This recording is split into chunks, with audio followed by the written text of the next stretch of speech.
जय माँ इंद्राक्षी, जय अम्बे। इंद्राक्षी धाम में दर्शकों आप सभी का हम हार्दिक स्वागत करते हैं। आज के दिन जिन जातकों का जन्म दिवस है, मैरिज एनिवर्सरी है, उन सभी को हमारी तरफ से बहुत बहुत शुभकामनाएं। शनि 4 नवंबर से मार्गी हो चुके हैं।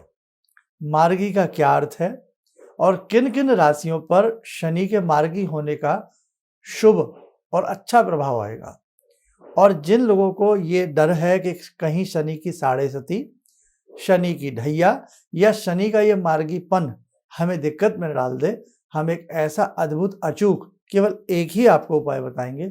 आप करिए, शनि आपसे प्रसन्न होंगे और आपको त्वरित लाभ मिलेगा।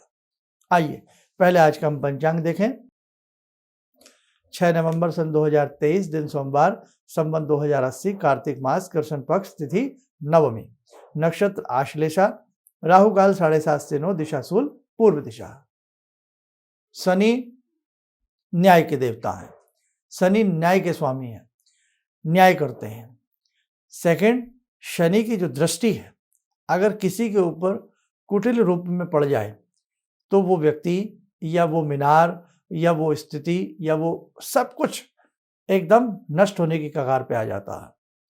शनि प्रसन्न हो तो रंक को राजा बनते देर नहीं लगती। लेकिन शनि न्याय प्रिय हैं, वो न्याय के साथ चलते हैं। 4 नवंबर से शनि मार्गी हो गए हैं।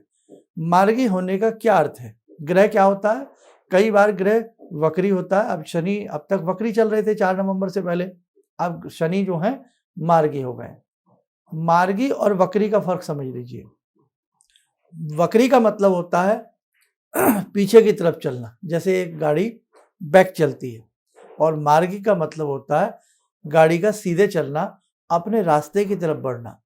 तो कोई भी ग्रह जब मार्गी होता है, और खास तौर से मार्ग से मतलब क्या है, उस ग्रह की ताकत बढ़ जाती है, वो ग्रह बलवान हो जाता है। अब जब बलवान हो जाता है तो वो बलवान रूप में ही हमारी 12 राशियों के ऊपर प्रभाव डालता है। लेकिन सभी के ऊपर उन राशियों का प्रभाव, उस ग्रह का प्रभाव शुभ नहीं आता, कहीं अशुभ आएगा, कहीं शुभ आएगा।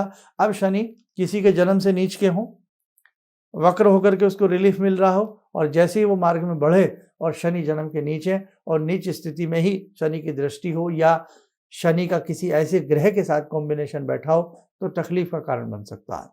आपकी साढ़े सती, सभी की साढ़े सती, सभी की ढैया शुभ नहीं होती और सभी की अशुभ नहीं होती। तो कुल मिलाकर के मैं आपको एक उपाय दे रहा हूं, और इस कार्यक्रम में आपको समझाने का हमारा एक ही मकसद है। क्या? शनि मार्गी होकर के आप सबको अच्छा ही लाभ देंगे अगर आप बताया गया ये विशेष उपाय करते हैं। क्या उपाय है आप नोट करिएगा। किन राशियों पर शनि का बहुत अच्छा असर रहेगा और किन राशियों पर दुखदाई कष्टकारी स्थिति रहेगी, इस विषय में ना जाते हुए, क्योंकि जिनके लिए हम सही बताएंगे वो खुश हो जाएंगे, और जिनके लिए कष्टदायी स्थिति होगी तो जरूरी नहीं, क्योंकि एक व्यक्ति की राशि एक सी नहीं होती, एक एक राशि के स्वामी करोड़ों लोग होते हैं। अब जैसे शनि की राशि से संबंधित एक व्यक्ति तो दुनिया में है नहीं, करोड़ों लोग हैं। सभी के ऊपर किसी एक सी स्थिति का लागू हो पाना भी कई बार संशय की स्थिति को उत्पन्न करता है। उसके साथ शनि कितने भी आपके आक्रामक रूप में हो, या शनि की कितनी भी कुटिल दृष्टि हो, लेकिन जो साधक साधनाएं कर रहे हैं, जो भी साधक साधनाएं करते हैं, भगवान की भक्ति करते हैं, अच्छे कार्य करते हैं, नेक नियति पर चलते हैं, नेक रास्तों पर चलते हैं, तो वहां ग्रहों की कुटिल स्थिति भी सौम्यता का काम करती है। आप लोग ये माने या ना माने, लेकिन फिर भी ग्रह है, इनके प्रभाव से कहीं ना कहीं हमें सुख दुख की स्थिति तो झेलनी पड़ती है। अब आइए हम आपको एक उपाय बता रहे हैं, आप सभी इसको उपाय कर सकते हैं। शनिवार का ये उपाय है, 1 डे का उपाय है, एक ही बार करना है। क्या? शनिवार की शाम को 70 ग्राम काले उड़द ले लें, जो साबुत उड़द जिसे हम कहते हैं, काले उड़द जिसकी दाल होती है ना, 70 ग्राम काले उड़द ले लें, और 70 ग्राम ही सरसों का तेल ले लें। मिट्टी का एक बड़ा सा दिया ले लें, और उसमें 70 ग्राम वो तेल भर करके, जिस दिए में आ सके, 7 बत्तियां चारों तरफ ऐसे ऐसे ऐसे चारों तरफ 7 बत्तियां उसमें तेल की भर दें। 7 लौंग अपने संग लेकर के जाएं। संभव हो काले रंग की मिठाई जैसे काली गुलाब जामुन होती है, 2-4 पीस छोटे वाले या बड़े वाले जैसे आपकी संभव हो किसी दोना पत्तल में ले जाएं। आसपास कोई शनि मंदिर है वहां पहुंचें। शनि मंदिर नहीं है तो पीपल का पेड़ हो वहां पहुंचें। पीपल का पेड़ बड़ा हो, बहुत छोटा सा पौधे टाइप में ना हो, ये ध्यान रखें आप। शनिवार का दिन है, मन ही मन ओम शनै नमः, ओम शनै नमः बोलते हुए आप मंदिर या शनि मंदिर या पीपल के पेड़ के पास पहुंच गए। शनि भगवान की आंखों में आंखें नहीं डाला करते क्योंकि उनकी दृष्टि सबको मालूम है। जब भी हम किसी भी देव स्वरूप के पास जाते हैं, उनके दर्शन करते हैं, तो हमेशा एक भक्त की, एक साधक की जो दृष्टि होती है वो उनके चरणों पर होनी चाहिए, क्योंकि हम उनके चरणों में बैठने के काबिल हैं। हम भगवान से आंख मिलाने की हमारी हिम्मत नहीं है, और वो भी शनि देव से। इसलिए ध्यान रखें, मंदिर गए, शनि भगवान के चरणों को निहारते हुए हमने प्रणाम किया। पीपल का भी बता दूंगा, जिनके पास शनि मंदिर नहीं है, प्रणाम किया, और प्रणाम करने के उपरांत उनके चरणों में या जहाँ भी दीप जलते हैं, मंदिर में हिसाब बना होता है ना, लेफ्ट साइड राइट साइड, वहीं पर वो दाल जो काले वाली है उड़द है नीचे रखो, उसके ऊपर दिया रखो, 7 बत्तियां लंबी लंबी उसमें चारों दिशाओं में घुमा दो और उनको प्रज्वलित कर दो। एक एक बत्ती के नीचे तेल में ही एक एक लौंग छोड़ना है। मंत्र सुन लें, ओम शनै नमः बोला, एक लौंग छोड़ी, ओम शनै नमः दूसरी लौंग, ओम शनै नमः तीसरी लौंग, ऐसे 7 की 7 लौंग एक एक बत्ती के पास छोड़ दें। उसके बाद फिर भगवान शनि की प्रतिमा के सामने या साइड में कहीं भी बैठ करके हाथ जोड़ें, प्रार्थना करें, हे प्रभु, ये मैंने जो दीप दान किया है इसे आप स्वीकार करें, और जाने अनजाने में मुझसे कोई भूल चूक हो गई हो, मुझे क्षमा करें। मेरे परिवार पर, मेरे बच्चों पर, मुझ पर हे शनिदेव अपनी कृपा दृष्टि बरसाएं। और आप जो ये मार्गी 4 नवंबर से आपका जो मार्गी रूप में आप आए हैं वो मेरे लिए शुभ हो। बेटा, ये उपाय करना, गागर में सागर वाली बात बता रहे हैं, आपको बहुत अच्छा इससे लाभ मिलेगा। अब पीपल वाले लोग सुन लें, जहाँ शनि मंदिर नहीं है, आसपास कहीं भी पीपल का पेड़ हो, पश्चिम दिशा में, क्योंकि शनि का जो वास है वो पश्चिम दिशा है, पश्चिम दिशा की तरफ अपना मुख कर लें, पीपल को प्रणाम करें शनि का वास समझ करके, और वही दाल वैसे ही नीचे रख के उसके ऊपर दिया रख के 7 बत्तियां जला दें। एक एक लौंग ओम शनै नमः बोल करके 7 लौंग बत्ती जो जहाँ नीचे की तरफ तेल में डिप हो वहाँ एक एक लौंग डाल दें। प्रणाम कर लें, बैठने की स्थिति हो बैठ जाएं। कई बार पीपल इस स्थिति में होते हैं, पानी वानी होता है, हम बैठ नहीं पाते हैं, बैठ सकें तो बैठ जाएं, नहीं तो खड़े खड़े प्रणाम कर लें। और जो मीठा ले गए हैं थोड़ा सा अपने साथ, वो मीठा अगर काला भी ना मिले तो फिर जैसा भी मीठा मिल जाए आप साथ ले जाएं।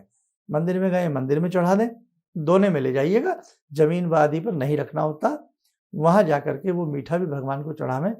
प्रणाम वही प्रार्थना जो हमने पहले बताई, मंदिर के सामने, मंदिर में कर रहे हैं या पीपल में कर रहे हैं, हे शनि महाराज, आपकी कृपा दृष्टि मेरे ऊपर सौम्य रहे, मेरे ऊपर, मेरे बच्चों के ऊपर, मेरे देश के ऊपर आपकी कृपा बनी रहे।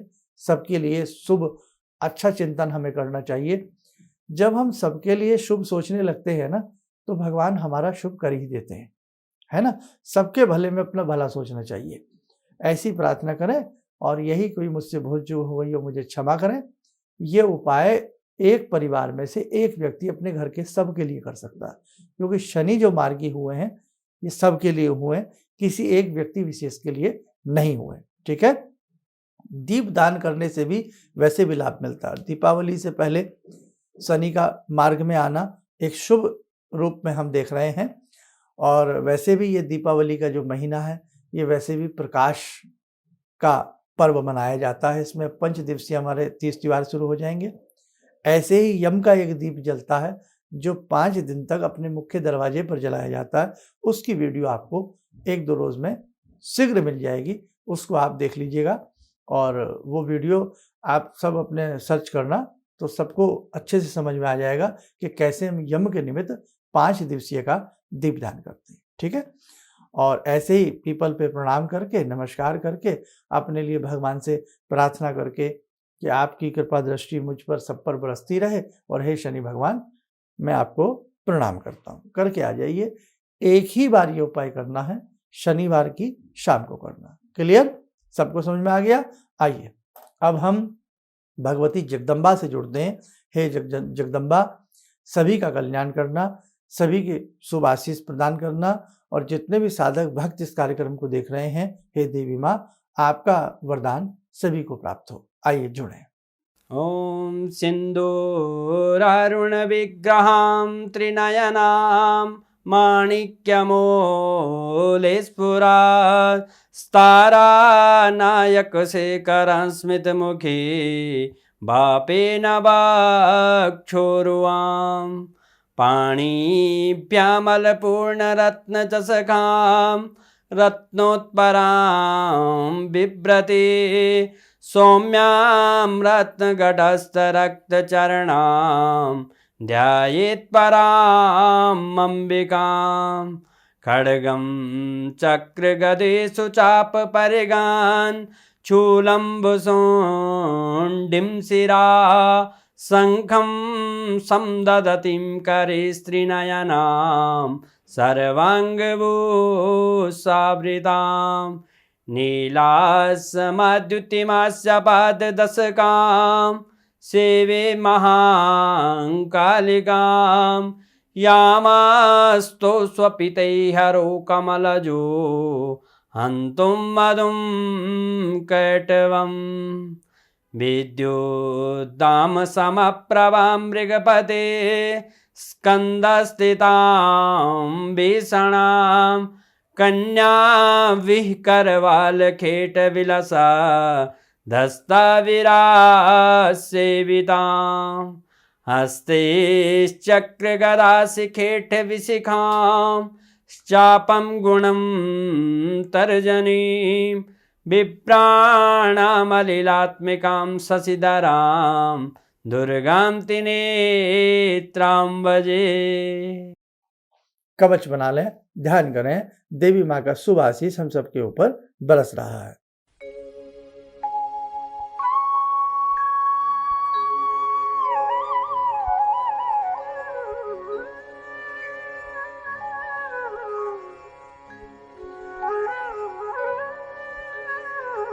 ओम बोलते हुए नेत्र खोलें, सामान्य हो जाए। देखो साधकों, दीपावली का पर्व निकट है और हमें बहुत कुछ करना चाहिए। और दीपावली का पर्व वर्ष का सबसे बड़ा पर्व होता है, 5 दिवसीय पर्व कहलाता है। इसे बड़े अच्छे से मनाइएगा, बहुत अच्छे से जगदम्बा लक्ष्मी की पूजा करें, ताकि आपके घर में लक्ष्मी भगवती स्थिर होकर के वर्ष भर के लिए, हमेशा के लिए वास कर सकें। उसके आगामी कार्यक्रम भी हम आपको शीघ्र देंगे, आप देखते रहिएगा। आप स्वस्थ रहें, सुखी रहें। इन्हीं शुभकामनाओं के साथ हम अपनी वाणी को विराम देते हैं। जय जय अम्बे। गुरु जी से मैं तब से जुड़ा हूँ जब से वो एक चैनल आती थी P7, उसी से मैं जुड़ा हुआ था। और गुरुदेव से हमारी जब मुलाकात हुई तो मैं आश्चर्यचकित रह गया जब उन्होंने हमसे बताया कि आपके साथ ऐसे ऐसे हुई। तो मैं इतना आश्चर्य हो गया कि इन्हें कैसे मालूम, और इतना बढ़िया इन्होंने बताया, जिसके वजह से मैं आज तक उनसे प्रभावित हूँ। और इनका बताने का शैली वगैरह इतनी बढ़िया है जो हम अपने क्लास के टीचर से भी उतना बढ़िया नहीं समझ पाते थे। ये हमें बहुत पसंद आई। और दूसरी बात कि इनके साथ जितने भी मैं जब से जुड़ा रहा, जो भी समस्या आई, मैं बहुत ही अच्छा तरह से मेरे सॉल्व होते चले गए। और आज तक मैं उनके आशीर्वाद से मैं बहुत सुखी हूँ। किसी भी समस्या के समाधान के लिए मिले प्रसिद्ध हस्तरेखा एवं वास्तु विशेषज्ञ प्रोफेसर धर्मेंद्र शर्मा जी से। नोट: शिविर में भाग लेने हेतु एवं व्यक्तिगत रूप से मिलने के लिए कॉल करने का समय सुबह 10 बजे से शाम 6 बजे तक। हमारे विभिन्न ज्ञानवर्धक कार्यक्रम देखने के लिए आप हमें अभी सब्सक्राइब करें, बेल आइकन को प्रेस करें ताकि आप देख सकें हमारा कार्यक्रम सबसे पहले। और अधिक जानकारी के लिए फेसबुक पेज को लाइक करना न भूलें।